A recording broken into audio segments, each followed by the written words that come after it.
So thanks so much for doing this interview today. Thank you. The first question that Cantilena has for you is, what was your early involvement with the group? Because I think not everybody knows that history. Oh, I met Anne Bernays, who was living near Harvard with her husband Justin Bernays, and she introduced herself by phone as the wife of a Pulitzer Prize winning author. She herself is a wonderful novelist, as I found out, and I began immediately to read all of her novels, which I adored. I just devoured them. They're how would I describe them? They're a little bit like rom-com novels or chick lit or something like that. They're really good. I love that stuff. Certainly when she does it. Very smart writer. Very important person in Boston literary scene, she and Justin both. In any case, she also sang soprano, and she was the president of something called the Cambridge Chorale. And she had a friend named Earl Kim, who was a composer who taught at Harvard, and Earl had seen me play the piano and conduct or something like that, and he said, oh, this guy's a wonderful musician, you should use him. And I think that was the extent of the interview and the acceptance process. And I said, sure, I conduct choruses. I've conducted choruses since high school from time to time. And I jumped in, and for 2 years, we rehearsed every week and gave a couple of concerts a year and had a wonderful time. Awesome. What projects are you working on right now? Well, the big project that I finished this fall as going into workshop is the opera for the Metropolitan and Lincoln Center Theater. It's called The Sorrows of Frederick, on a libretto of Romulus Linney, and we'll be workshopping it in May, right before the Cantilena premiere. No official news on that, but it's definitely happening, moving forward. Everybody is all ready to go on it. I've had a nice meeting with the accompanist for it. I've met with the stage director for it, and I don't know, it seems like a big deal, but it's going to happen in a little rehearsal room in the Met, and then we'll find out what happens after that. It's a big mystery. What's the plot? The plot is the life of Frederick the Great of Prussia. Nothing less than that, done through flashbacks from him as an old man, exhorting his troops to one more time into battle, to his the end of his life when he's miserable because the only human connection he had, or the only personal connection he had, was with his greyhounds, and the last of these miniature greyhounds that he used to have dies, and he sits there with the coffin of this child-sized coffin of a little dog, and he sings to it. It's very, very sad. And in the main part of the opera, he has a love affair with his boyfriend, Lieutenant Kata, as a young man, and he gets married, and he can't stand his wife. He has no interest in women, evidently, and he surprises everybody by being a poet, somebody who writes things that are edited by Voltaire, corresponding with Voltaire, announcing all sorts of humanitarian reforms in the government, and then going out and being a bigger warrior than his father ever was. So it was a very complicated figure, and more or less historically true, but presented in a way that is anything but a PBS biopic or anything like that. It's much more like a strange piece of modern drama and now modern opera.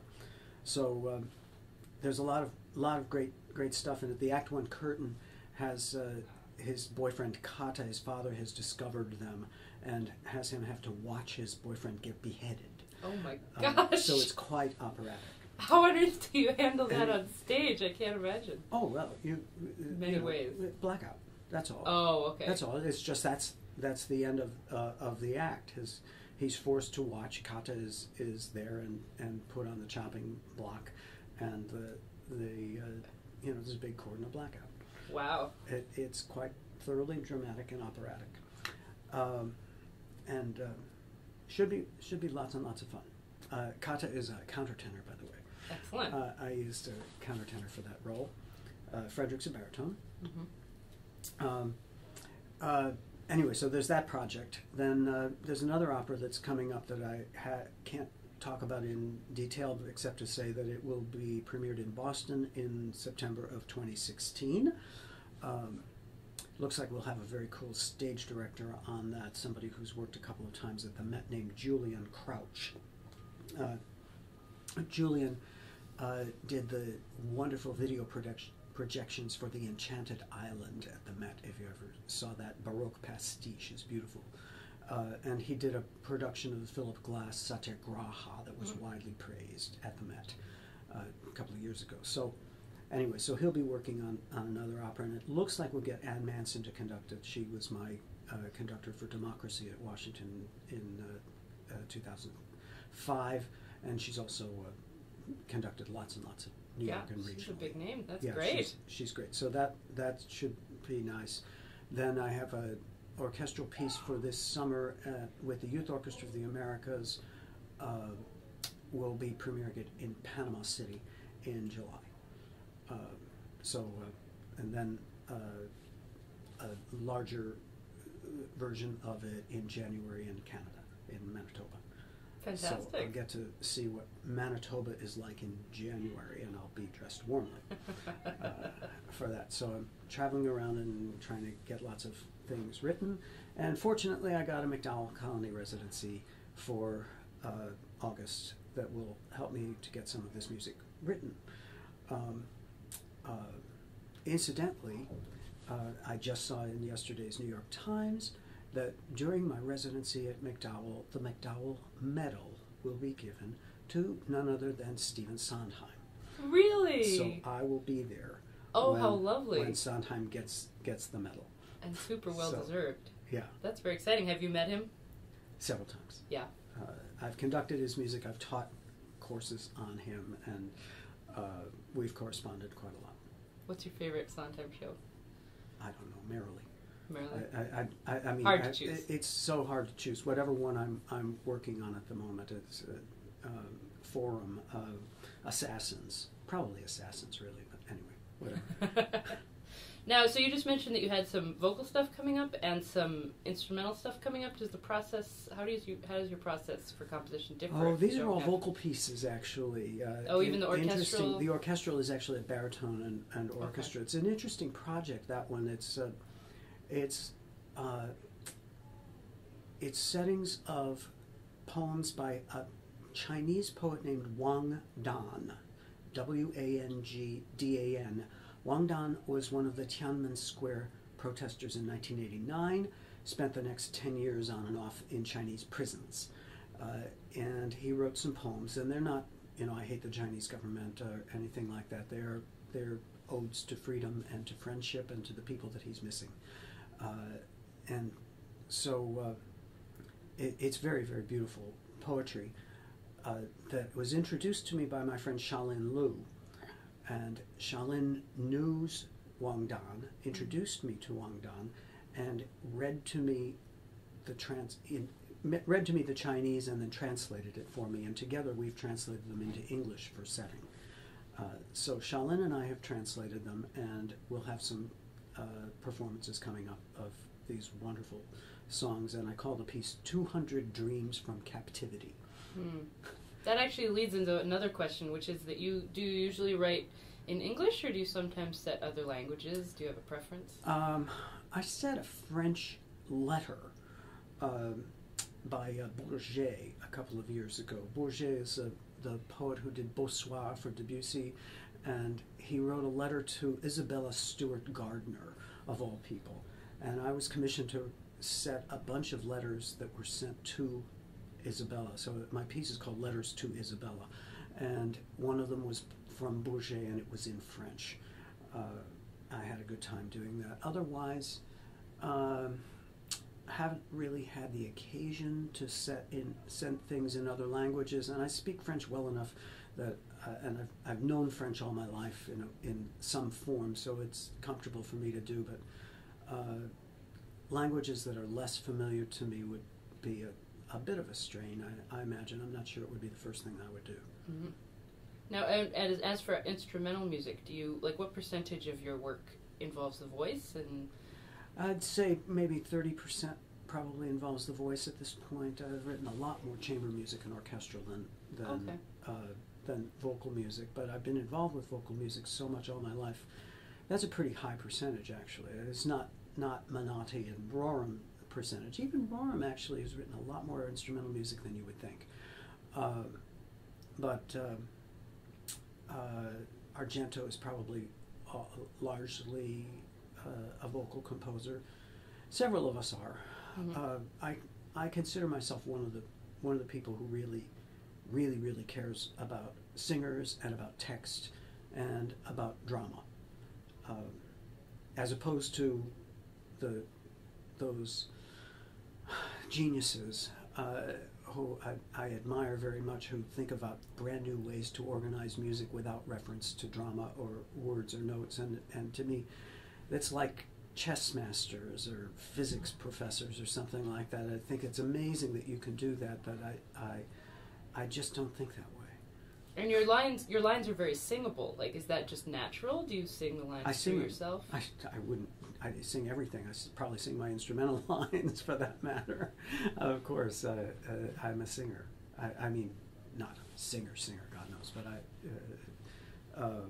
but yeah, that's what I come from. And when you're writing an instrumental piece, if you don't have a text, how do you go about finding ideas? That's the hardest thing, I'll tell you. It's so much quicker for me to write 20 minutes of vocal music than 20 minutes of instrumental music. It's like twice as fast because the text gives you some way to organize it. Otherwise, you have to think about how you're organizing what it goes, and there's so many ways to go wrong.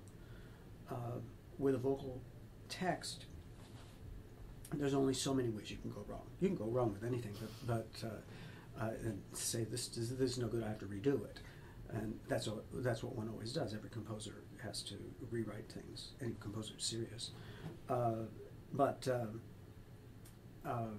the instrumental piece, to crank it up and figure out what it's trying to say to me, takes much longer than for the vocal piece. Mm-hmm. So Jabberwocky is a very short piece, yes. And the commissions you mentioned are very long. Is there any difference in writing a short piece versus a long piece, or a long piece is just... Well, yeah, it's a somewhat geometric difference, because no piece is complete until you can wrap your mind around it, until you know how it goes from beginning to end, and you can feel how it all matches up. Every piece, to me, starts in fragments, starts in phrases, in little bits of stuff, a little bit of a harmonic notion, a little bit of a melodic or rhythmic idea, even an orchestration idea, or some kind of gesture. Most composers, I think, are this way. Some of them talk about it as if they have grand schemes, and no, the genius people that I mentioned, many of whom teach in fancy universities, are wonderful that way. That they claim that this happens, but sometimes you talk to them and you realize that actually they're just like normal composers, and they actually come from germs of musical ideas that they develop.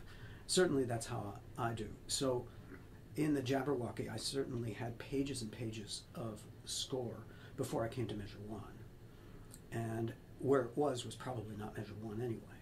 When I really got going, it was something else. It was some core of the piece that I said, yes, this is what it's really about. Now, if I know that that's the case, can I back up and move forward and start accreting the rest of the piece until it finally comes out as something that feels natural. The revision process is constant,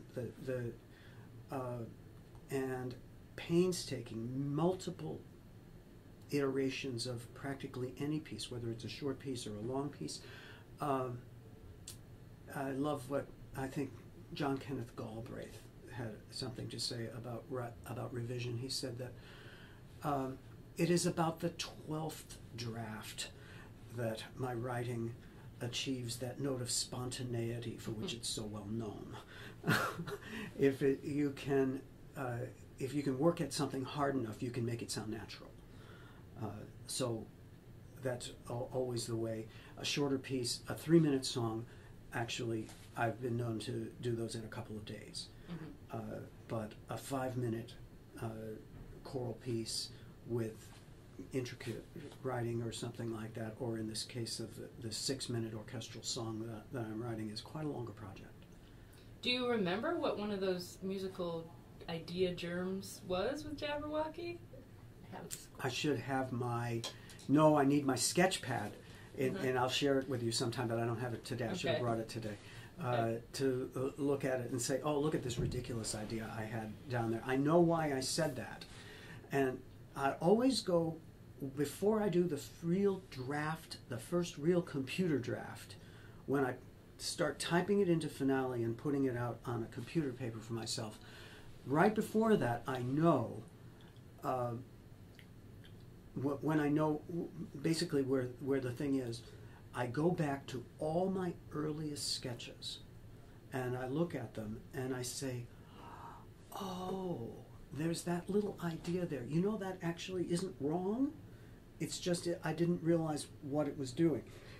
And I find a way to work it in before I'm typing things into the computer. Or I say, well, that was totally wrong. Okay, I can ignore that. Or I will say, that was wrong, but I see why I came up with that idea first and had to develop it into the thing that it is. But I don't feel comfortable going forward with the typing it into the computer and moving it forward from there until I've re-examined those very earliest drafts. The first impulse is a good impulse to hold on to, even if you had to adjust it so much that it was totally unusable. And there's no way I would ever start with what was on page 1 of my sketches. That's the discipline of not saying no to yourself, is not criticizing yourself. They call that silencing your inner critic or something like that. In order to begin the writing process, you have to just spew out all sorts of stuff and say, I'm not going to concern myself with whether this is good or bad. I just have to write it. And then I'll look at it, and maybe tomorrow I'll start to see that there was a shape involved in this. It's bizarre to think of working that hard on something as light and souffle-like as a Jabberwocky. I hope souffle-like, but in fact, souffles. I suppose souffle chefs work pretty hard. I think they probably do. Did you know the poem beforehand? Did you have any associations or personal history with the poem? But just no particular history with it. It's a classic, great poem that I've known since. What jumped out at you first about it? Like that it was ridiculous, or that it was dramatic, or what sort of? Well, the main thing about it is its wordplay, is the invention of words. That's the brilliance of this particular carol, of a number of Lewis Carroll, but certainly this one is the ability to invent words that seem to have been there all along and now actually have been there all along. Like slidey. Yeah, all those beautiful words. They're so luscious to the tongue. They're and evocative without having any specific meaning. That to be able to come up with language that is that fresh and original and still seems fresh and original after all of these years is quite a miracle. Were there any particular challenges about the process of writing this particular piece? Oh. Yes, it's a very tricky piece to write. What did you run into? When I first started it, I thought, oh, it's a strophic poem. I should give them a strophic setting. And keep it simple, and it'll be singable, and that's the way to do it. And that ran smack dab against the drama of it every time I tried. So the challenge was to come up with something that would feel like a strophic piece, and yet primarily allow the story to be told. So balancing those two things, finding ways not just to balance them, but to make it seem like they're working together, when in fact, structurally, they're actually working against one another most of the time, and that's, I think, part of the brilliant tension of the poem itself, but it doesn't make it easy to set, actually. So I was very, very pleased to eventually come up with a solution, but the multiple drafts had a lot to do with that. It definitely ends up with a big dramatic arc. Yeah, my favorite part is the Fraptiste Kaluk. What are there any particular challenges or things that you particularly enjoy about working with women's voices? And do you want to expound on how that might be different than working for treble choir? What things do you like or about both? How are they different? Because you definitely wrote this piece for women. For women, it was very clear by the time we got to the end that I think it would be a little tough for a treble choir to pull off. I bet.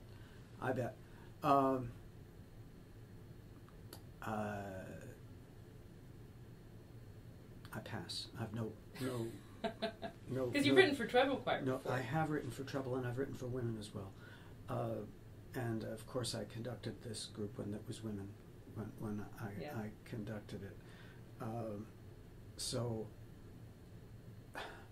But all voices are kind of a joy to work with. When I write for, unlike many composers, when I write for orchestra, I hope I'm going to get what I wrote, what I heard in my head. And I usually get some surprises. When I write for voices, I'm so much more confident because of all the years of conducting them and coaching them. I almost never get a serious surprise for what I've written. So it's coming home. It's saying, okay, these voices, I know what I'm going to get. Let me kind of enjoy the feeling of the sonority of this chord, of this interval, that sort of sound. Quite clear what it's likely to sound like in my ear. Who knows? Maybe this one I'll be surprised. Mm-hmm. How young were you when you started singing? When did you start working with your own voice? Well, I was a choir singer, church choir. I was in one of those Episcopalian all-male choirs as a treble. We had a Chicago, was I in a cathedral? But it was a parish in Chicago. We were living in the suburbs, but my parents got me in so that I could have the really fine training. And so the altos were mostly countertenors, were grown men, and we trebles were the sopranos. So it was a chance to do the great English rep, the English church rep at that time. I don't remember doing Bird or anything like that, but certainly the Vaughan Williams and the Stainer and all that kind of stuff that I grew up with. Then we had a kind of pop choir that I was the director of, that was doing kind of pop rock music in it's sort of a version of Christian rock, I would say. It was a quasi-religious group that I music directed and played a little electric guitar with too, for times as a kid. But I mostly conducted and taught parts to them. Then a lot of theater directing in college and grad school, and then choral directing with the Cambridge Chorale and the Emerson Chorus. So it's been kind of constant. Yeah. One question I got from a member of the group is that it can be really hard to get a second performance of works. Yeah. Do you, is there anything you particularly do to try to ensure second performances? Is there anything you recommend to other younger composers? Everybody has this problem. Earl Kim at Harvard used to complain about this all the time. So really quite distinguished and well-known composers have this problem. It's just part of our musical life. The only thing to do is to try to get the word out there somewhere. When it comes down to it, if it's a matter of talking to somebody about a piece that exists or getting back to my desk and writing the next piece, I'm always the one writing the next piece. so I develop a catalog, and I hope to get the catalog out there somewhere. Maybe I need a publicist. Maybe I need an active publisher of some sort, but I don't think publishers are active in that way. It's a constant problem. I haven't solved it. Final question is that Cantilena is going to be starting a fund for new music in honor of Mordina Babbage. And I wondered if you could just say a few words about the importance of commissioning new music and the importance of kind of really, committing financially to make sure that sort of thing happens. Because we're going to be doing we're going to be trying to get people excited and doing some fundraising. So any thoughts you have? Well, I mean, I've spent many years of my career on both sides of it, of course, as a composer, but also as a performer of other composers' works. And there's the excitement of working with somebody on a new work is quite a different style of music making. It's so immediately vibrant that it translates into the way you approach Brahms or Pergolesi or whatever else you're singing. So I think it's essential to connect to music that's being written by as wide a variety of composers as you can find who you would enjoy working with. So it's a terrific thing that you're doing, and you're going to have a wonderful time with it. Mm-hmm. Yeah, we're looking forward to it.